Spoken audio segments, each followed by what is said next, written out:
Okay, good morning. Time to make up some more news. Let's see what we got today. Uh, and yeah, I think I'm probably going to be doing most of these in my bathrobe. Just as a little, I don't know, to show how serious I'm taking all of this. Hard to take anyone seriously in their bathrobe. So that's on purpose. If you're offended by my bathrobe, I don't care. My mom gave this to me when, oh geez, I think I got this for Christmas, like my junior year of high school. It's hard to wear out a bathrobe. It's not like you're going out running marathons and obstacle courses and shit in your bathrobe. It does have a couple of holes where, one of my kids went at it with scissors for some reason, but I've sewed and patched most of those. It's cozy. Anyway, we're not talking about my bathrobe. That's not in the headlines. So let's see what we got here. I'm on the NBC page. France is, quote, playing hardball as UK frets on the brink of Brexit. France playing hardball. France is playing hardball. Probably because they're running out of people to surrender to. Fucking France. The only war they ever won was with themselves. France playing hardball. I think that's funnier than anything I could come up with. South Carolina men charged with burying women. Apparently a group of women were burying stuff. Just random items. Bunch of women with shovels walking around. Find something on the side of the road, they bury it. Doesn't have to be like I don't mean like roadkill. Find a cat, got hit by a car. Sad, obviously. And bury that. No, I'm talking about random items, like mailboxes. Hey, there's a mailbox, let's bury it. These women were causing problems, just burying everything they could find. And some men in South Carolina drew the line when they buried one of the men's trucks. You know how people and guys in South Carolina are about their trucks. So they were having none of that. They said these women are a menace and have to be killed. They're probably going to get off for that because I'm pretty sure the judges down there have trucks too, and they're not going to put up with these burying women going around just burying people's trucks, mailboxes, hedges. I mean, everything. Soda cans. No, recycle those. You guys are supposed to be more empathetic and to the planet's plight of the wildebeest. I don't know where I came up with the wildebeest, but that's all right. But they probably would be burying those too, like entire herds. Let's see, what else we got here? Majority of Americans say they expect their taxes to stay the same or go up. Well, no shit. The government's never going to be taking the less of our money. And if you believe that, I think Trump wants to lower taxes. I think there's been many presidents that say they're going to lower taxes and want to lower taxes, but Congress, they love spending our money. They're not going to be, be okay with taking less of it. So that's no shit.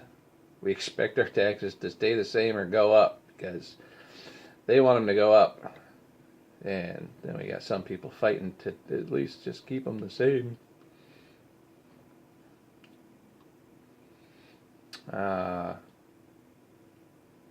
What the fuck? Imposter syndrome and Womxn, WOMXN. Who the fuck is spelling this shit? It's the same people that are naming kids with weird shit.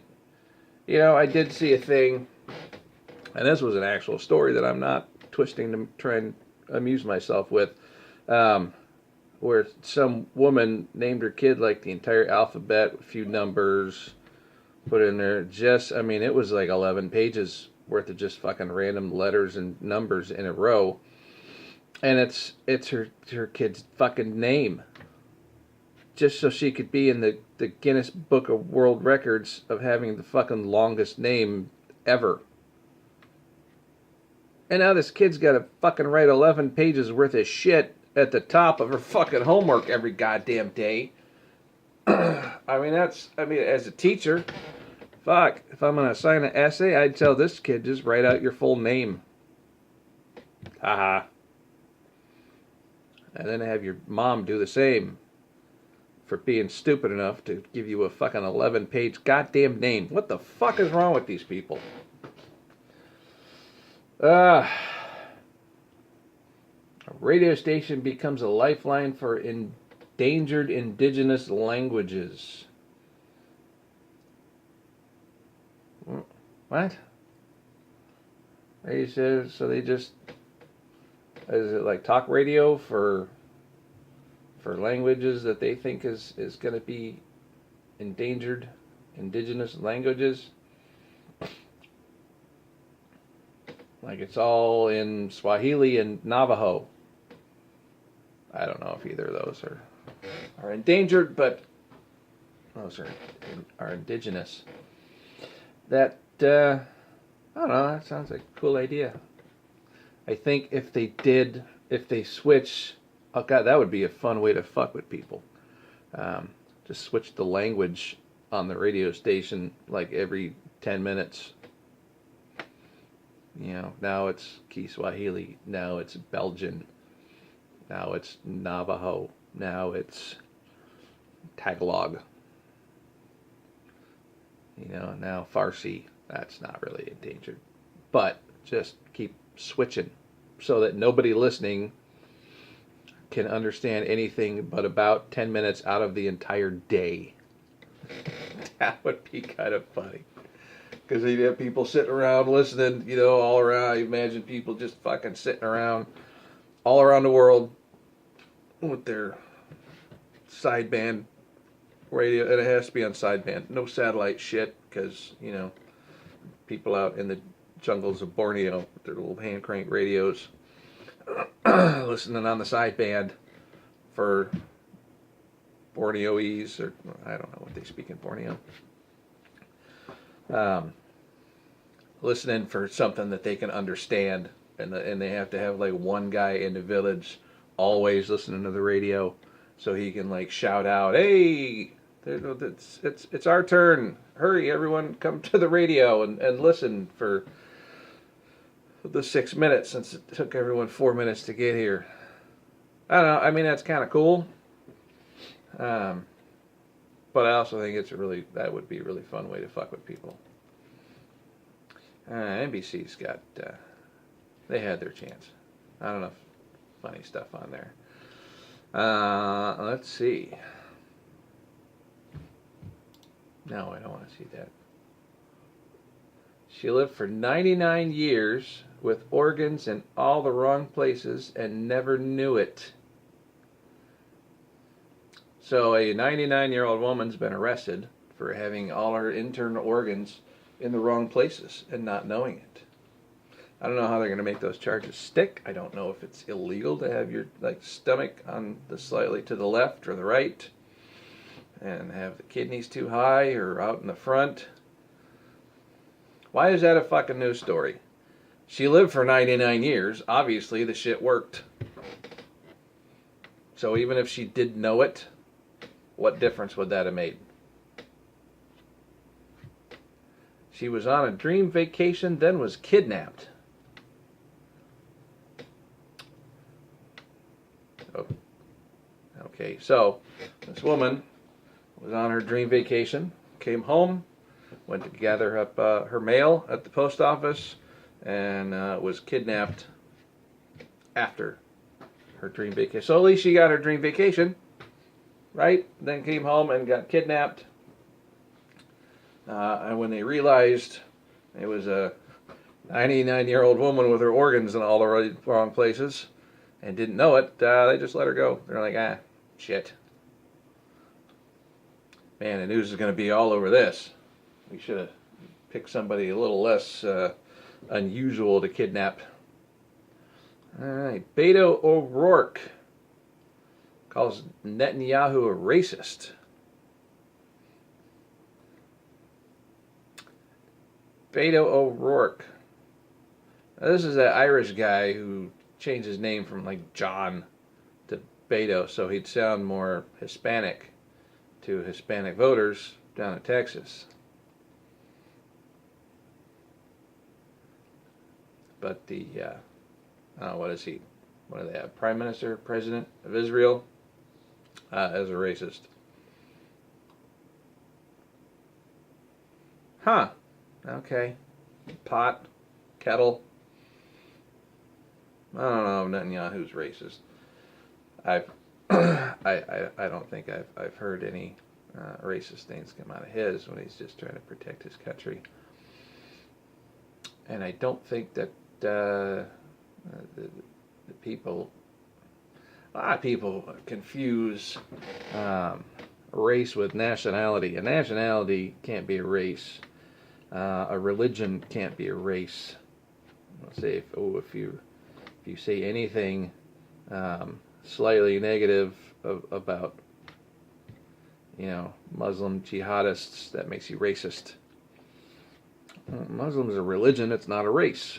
There's Asian countries that are predominantly Muslim. There's African countries that are predominantly Muslim. There's Arabic countries that are predominantly Muslim. Those are three different races of people. You got blacks, you got Arabs, you got Asians. So just saying Muslim, that's not a race. That's a religion. I don't know why people keep trying to screw it up. Maybe they don't have any other arguments. And same thing with, you get people crossing the border illegally. And if we want to protect our nation's borders, it makes us racist. I don't want Canadians coming in either. They're not a race. Mexico is not a race. That's a country. El Salvador, not a race. So, I don't know. I kind of find it a little bit amusing when people start calling anyone who says anything, even if it's a valid criticism of another country or religion or whatever, just blurt out racist immediately, even though it's not a race. So that seems kind of dumb. Oh, sexual inexperience, a concern in Japan.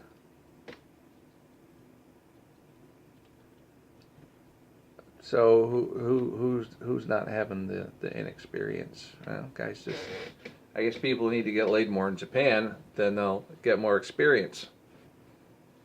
Problem solved. I don't see why that's a big concern. Open up more whorehouses. Have amateur night. Amateur night at the brothel. Because it doesn't really say whether it's the guys or the girls with the inexperience. So you open up a bunch of brothels, you have like open mic night or amateur night or whatever.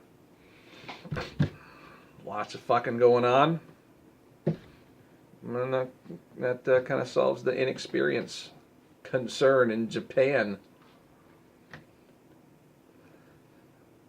Oh, and apparently R. Kelly is going to Japan because his first post-jail performance was 28 seconds. That sounds like some sexual inexperience to me. 28 seconds. Oh, God. That was his first post-jail performance. 28 seconds. I believe the term for that is one pump chump. So, here's another. CNN's Don Lemon is engaged to boyfriend. Why is that news? Why is that a news story? Most people who get engaged to their boyfriend or girlfriend, whether they're guys or girls. Who gives a shit? It's not like he's engaged to a table lamp. That would be a news story. Don Lemon engaged to table lamp. That would be fucking news. Anybody engaged to a table lamp would be news. But someone getting engaged to their boyfriend, that's not a news story. That's just what happens eventually. And when people date long enough, they tend to get engaged to their boyfriend or their girlfriend or their whatever the fuck friend nowadays. Who knows? Why you guys gotta make this shit so complicated? Huh? Ugh.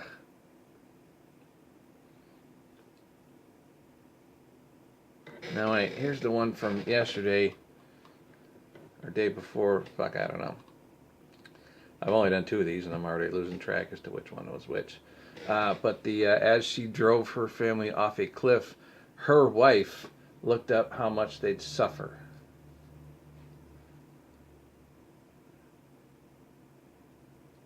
Her wife. So, lesbian couple. I'm guessing otherwise it wouldn't say her wife, it would say his wife. Or the wife. They got to make it her wife. And this is a very mixed family. You got 2 white ladies in weird scarves and weird pants. So there's some warning flags right there. People who wear a lot of scarves and odd pants.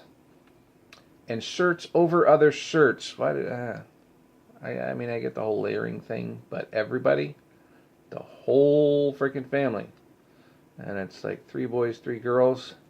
This is like, it's a lesbian Brady Bunch. That's what happened. I'm guessing one of them was probably an architect. If I had to guess, I'd say one of them's an architect. So a lesbian architect with a whole bunch of adopted kids drove them off a cliff. And as she was driving off the cliff, she looked up how much they'd suffer. All right, well, maybe you should have just, I don't know, put some